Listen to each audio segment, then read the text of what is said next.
기후위기 극복과 창조세계 보전은 일촉즉발 기후위기 시대를 살아가는 그리스도인들의 또 다른 신앙 고백입니다. CBS 기획 1.5도씨 아담의 미래. 오늘은 마지막 시간으로 기후위기 시대를 살아가는 그리스도인들의 소명을 되새겨봅니다. 송주열 기자입니다. 종교개혁자 루터는 하나님은 성서에만 복음을 남기지 않고 자연에도 복음을 남기셨다고 말했습니다. 루터가 하나님은 성서에만 복음을 남기지 않고 이 자연들 속에도 복음을 남기셨다는 놀라운 표현을 했는데, 이 성경이 듣는 말씀이라면 자연은 보는 말씀인데요. 한국교회는 1980년대 초부터 지속적으로 우리 사회 각종 환경 문제에 관심을 기울여 왔습니다.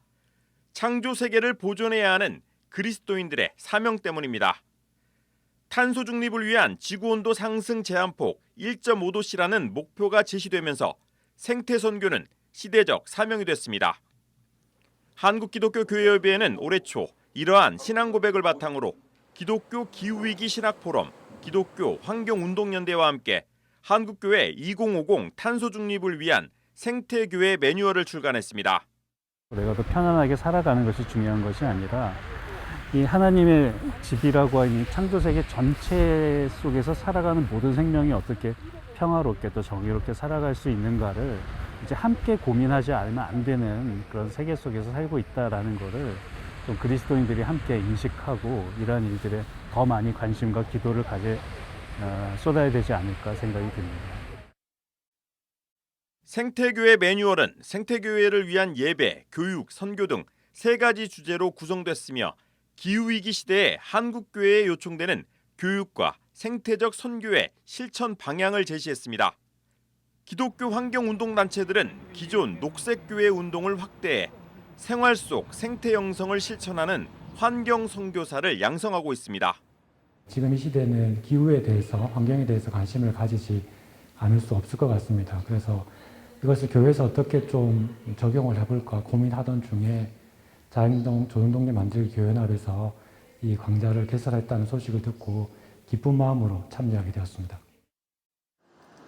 또 기후위기 기독교 비상행동을 결성해 우리 사회 곳곳에서 탄소 중립 실천을 위해 모니터링을 강화하고 있습니다.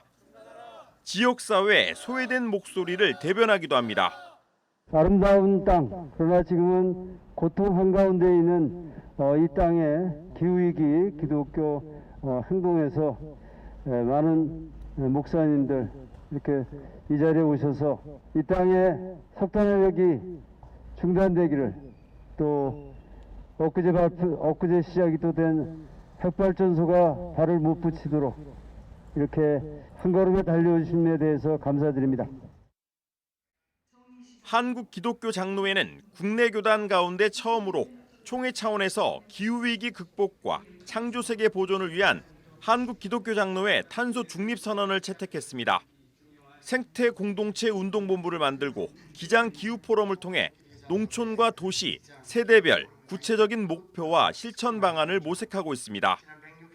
오는 8월 독일 까를스루에에서 열리는 세계교회협의회 11차 총회는 전 세계 교회들이 전 지구적 기후위기 대응을 위해 연대하고 미룰 수 없는 지상명령을 위해 일치를 모색하는 자리가 될 것으로 예상됩니다. 그리스도의 사랑이 세상을 화해와 일치로 이끄신다는 이 주제인데요.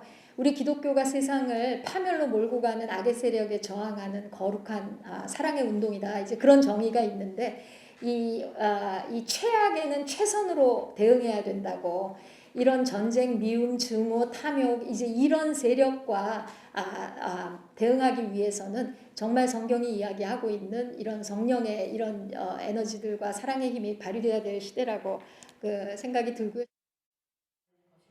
기후위기 극복을 위한 생태 선교, 창조 신앙을 고백하는 그리스도인들의 시대적 소명이 되고 있습니다. CBS 뉴스 송주열입니다.